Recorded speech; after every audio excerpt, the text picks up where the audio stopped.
খানা থেকে বের হওয়ার পরে দোয়া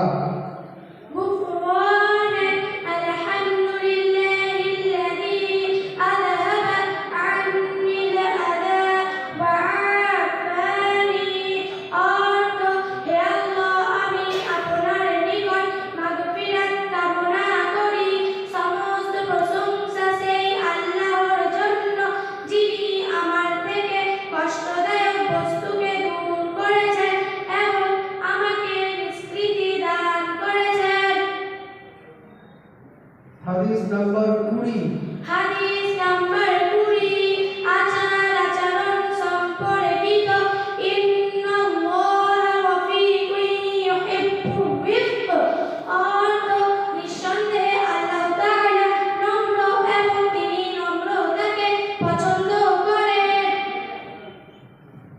জাযাকাল্লাহ। মাশাআল্লাহ, খুব সুন্দর।